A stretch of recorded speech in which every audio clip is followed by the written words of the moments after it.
तो जी अस्सलाम वालेकुम, क्या हाल है। उम्मीद करता हूँ आप लोग सब खैरियत से होंगे। तो यार आज मेरा फर्स्ट व्लॉग है तो कुछ समझ नहीं आ रही फर्स्ट व्लॉग में क्या बोलूँ क्या ना बोलूँ।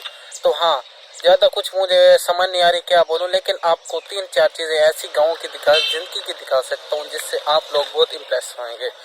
तो आपको पता है गाँव वाली लाइफ कैसे होती है, जानवर पालना, घास उगाना, पौधे उगाना, चावल उगाना, गन्ना उगाना। तो ये चीज़ें मैं आपको दिखा सकता हूँ। तो प्लीज़ व्लॉग के एंड तक मेरे साथ रहिएगा, वीडियो को स्किप नहीं करना। तो अगर वीडियो पसंद आए लाइक कमेंट और शेयर ज़रूर करते जाने। तो बस हम अब चलते हैं, आपको गाँव की ज़िंदगी के बारे में कुछ चीज़ें भी बताते हैं और दिखाते हैं। तो जी बस हम पहुंचने वाले हैं, तो आपको कुछ गाँव की 4-5 चीज़ें बताता हूँ। तो देखिए गांव का जो पहला मसला है ना, गांव के जो कुत्ते होते हैं ना, वैसे समझ ले रेसलर है, एक बार पीछे पड़ गए हैं तो फिर काट के छोड़ते, ऐसे नहीं छोड़ते। तो जिस जगह से अभी मैं गुजरूंगा ना, वहाँ 2-3 कुत्ते बैठे ही होते हैं। ये बात जो दूसरी गांव की बात है वो होती है गांव के यानी के पॉपुलेशन की बात, जो यहाँ के लोग होते हैं उनकी रहन सहन जो चीज़ें होती हैं। और मेन पता बात क्या है, यहाँ के जो घर होते हैं ना वो बहुत ही यानी कि दूर दूर होते हैं, ऐसे समझ लें कि 2 बीघे 3 बीघे के फासले पर होते हैं, शहर वाला निज़ाम नहीं होता। तो मैं आपको गांव के घर के बारे में बताऊंगा कैसे होते हैं। आपको गांव का पीछे माहौल भी नज़र आ रहा होगा, ये देखिए आमों के पौधे हैं सारे, ये हमारे ही गांव का माहौल है। तो बस आपको थोड़ा सा दूर है गांव के यानी कि घर भी दिखाता हूँ कितने कितने वक्त पे होते हैं।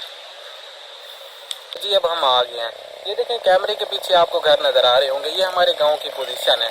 तो घर गांव में ऐसी जिंदगी उतारी जाती है, कोई बड़ी इमारतें नहीं होती, कुछ नहीं होता, छोटे छोटे घर होते हैं।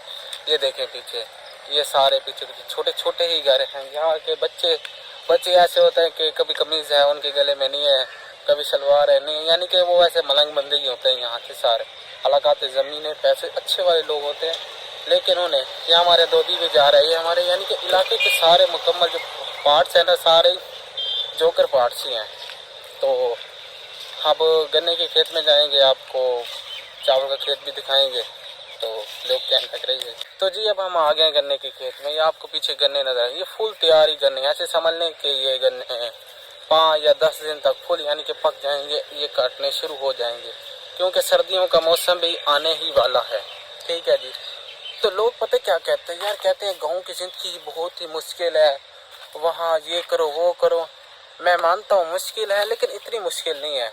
आसान इस वजह से है कि अगर आपके पास पैसा है ना तो आपकी ज़िंदगी आसान है। मेन चीज़ होती है गांव में जानवरों का घास उगाना, कि जानवरों का घास कैसे उगाएं, किस तरह उगाएं।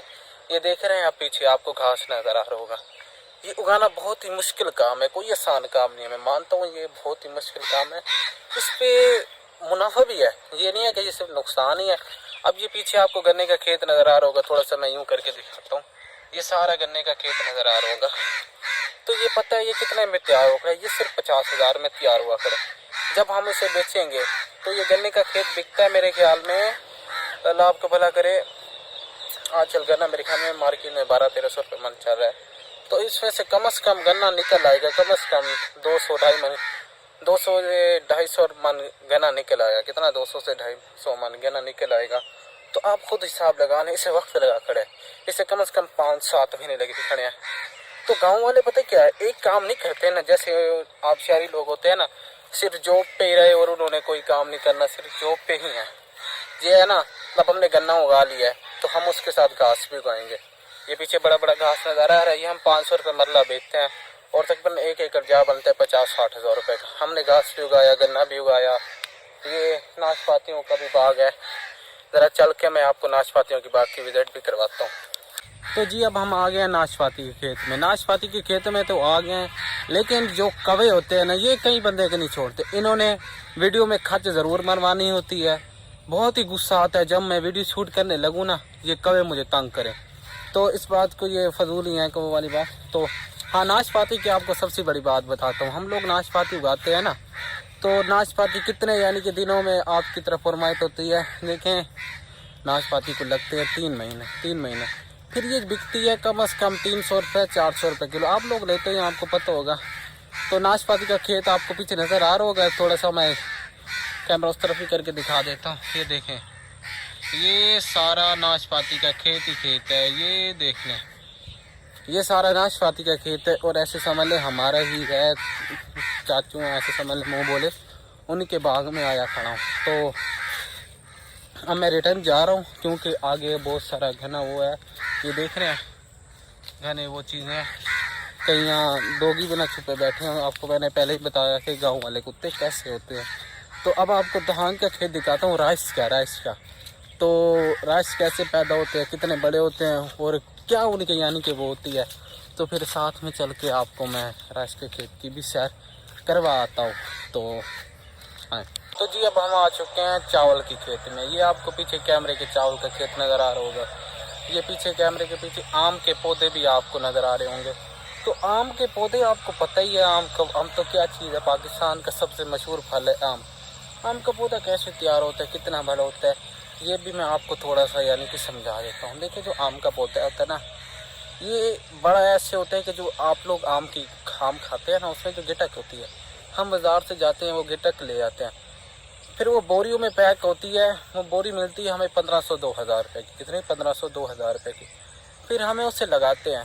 3 एकड़ में ना 90 बोरी लगती है। ऐसे समझ लें एक बीघे में लगती हैं 10 बोरियाँ। तो हम वो तैयार करते हैं। जब वो तैयार होता है, ये कम से कम, ये पौधे पीछे देख रहे हैं, ये कम से कम 1.5-2 साल की हमारी मेहनत है। मेहनत जब करते हैं, एक पौधा हमारा बिकता है 500 का, 600 रुपये का, 600 रुपये का। तो सोच लें 90 बोरी हो तो 90 बोरी में कितने यानी कि गिटक होती है, कितना पौधा होता है। तो आराम से ना गाड़ी बंदा खरीद सकता है, ज़्यादा महंगी वाली भी नहीं, पर गाड़ी खरीद सकते हैं। तो यार इन चीज़ों में अब वो फ़ायदा है, लेकिन इतना नहीं है। फ़ायदा इस वजह से है, अगर आपके पास बहुत यानी माल दौलत है ना, तो आप अपना अगर बिज़नेस बढ़ा लें तो फिर आपको फ़ायदा है, लेकिन छोटे मोटे का कोई फ़ायदा नहीं। अब हम चावल का खेत बनाया हुआ है, ये भी किसी और का खेत है। वैसे आपको गांव की ज़िंदगी का विज़िट करवाने आया खड़ा हूँ। ये पीछे चावल का खेत नज़र आ रहा होगा। अब आप लोग बाज़ार से, हम भी लेते हैं, आप भी लेते होंगे, चावल लेते होंगे। तो चावल कितने किलो मिले होते होंगे?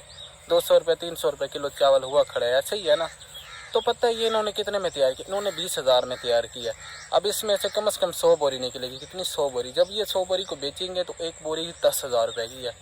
तो आप हिसाब लगा लें, 10,000 अब 10 और 100, 10 लाख रुपए के चावल जहाँ बनते हैं ये भाईजान। तो ये देखें पानी वाले मेंढक भी इधर फिर रहे हैं। वो अभी आया था, पैरों के नीचे आ रहा था, फिर वो भाग गया, इसलिए मैं कंफ्यूज हो गया। तो हमारे यहाँ ना मेहनत मजदूरी लोग बहुत करते हैं। तो आपको मैं एक बंदे से मिलवाता हूँ, वो इस वक्त घास करे जानवरों का। तो गाँव की ज़िंदगी का ना बस ऐसे समझ लें बहुत ही टफ है। यहाँ के लोग बहुत ही वो हैं। तो भाईजान हम बंदे के पास जा रहे हैं, तो उनको उर्दू समझ नहीं आती, तो मैं सराइकी में उनके साथ ही बात करूँगा। तो जी अस्सलाम वालेकुम, क्या हाल है नाई साहब? तो क्या करेंगे बेटे वे तुसा? क्या चाहता जानवर था? कोई फायदा शायदा ये ही या बासी में ही है? कुछ फायदा तो कुछ नुकसान है भाई। अच्छा साईं, यानी कि इतना मजा क्या नहीं, सारी यार रुल होते बस। तो देख रहे हैं गाँव की जो जिंदगी है ना, वो बस यही ही जिंदगी है कि सारा दिन काम करो, जानवरों की खिदमत करो, पौधों की खिदमत करो, फसलों को पानी लगाओ, फिर उनको स्प्रे दो। यानी कि सारा जो काम होता है ना, बहुत ही मुशक्कत वाला काम है गाँव की जिंदगी वाला। तो अभी मैंने आपको अंकल से मिलवाया है, इंशाल्लाह नेक्स्ट व्लॉगों में भी बहुत सारे यानी कि यहाँ के जो काम काज है उसके हवाले से मिलवाऊंगा। तो एक व्लॉग मैंने बनाना है यहाँ की, जो हमारे गाँव की मटके बनाते हैं ना, मिट्टी के मटके, वहाँ से मैं आपको मिलाऊंगा। यहाँ पे भट्ठे यानी कि बहुत ही एग्रीकल्चर माहौल होता है। तो अब हम घास के बीच में से गुजर रहे हैं। तो ये देख रहे हैं पीछे, ये घास कम से कम 5-6 महीने का होगा, और ये पीछे है, ये होगा 2.5 महीने का। तो 5-6 और 2.5 महीने फ़र्क। देखिए ये घास भी तब बड़ा होता है जब हम इस पर मेहनत करते हैं। देखें देहात की ज़िंदगी कोई आसान नहीं है, बहुत ही मुश्किल ज़िंदगी है। रात के 4-4 बजे उठो, 2-2 बजे उठे, फसलों को पानी लगाओ। तो हर बंदा ना यही चाहता है कि भाईजान थोड़ा सा इससे बचा जाए। तो यार एक बात मैं आप लोगों से पूछना चाहता हूँ, थोड़े से मेरे हाथ भी थक रहे हैं मोबाइल पकड़ के। तो आप लोग कुछ शहर वाले भी होंगे, कुछ देहात वाले भी होंगे, तो आप लोगों ने मुझे कमेंट्स में बताना यार, आपको अगर देहात की ज़िंदगी पसंद आई हो तो प्लीज़ आप मुझे कमेंट से बताने। तो हम अब मैं उस जगह से बाहर आ गया हूँ, तो अब हम व्लॉग ख़त्म करने लगे हैं। तो आप लोगों से मेरी यही गुजारिश है, अगर व्लॉग पसंद आए तो कमेंट्स करके, लाइक करके, सब्सक्राइब करके, सिर्फ दबाना आपने एक बटन होता है सब्सक्राइब का। आपके पास सोच भी होती है लेकिन आप लोग नहीं करते ले। मैं आप लोगों से ये गुजारिश करूँगा कि प्लीज़ सब्सक्राइब करके जाना और कमेंट्स करके और कम से कम 500-600 लाइक तो करके ही जाने, है ना। तो इंशाल्लाह कल के व्लॉग में फिर मिलते हैं। तो कल का जो व्लॉग हो ना वो थोड़ा सा यानी कि डिफरेंट ही होगा। यहाँ की जो रहन सहन की ज़िंदगी के बारे में है, थोड़ा सा हम आगे जाएंगे, वहाँ के लोगों से आपसे मिलाएंगे, उनका रहन सहन पहनना क्या चीज़ होती है, तो वो भी मैं आपको दिखा दूँगा। तो इंशाल्लाह साथ साथ ही मेरे इस व्लॉग में बने रहिएगा। तो अस्सलाम वालेकुम, कल के व्लॉग में मिलते हैं। अल्लाह हाफ़िज़।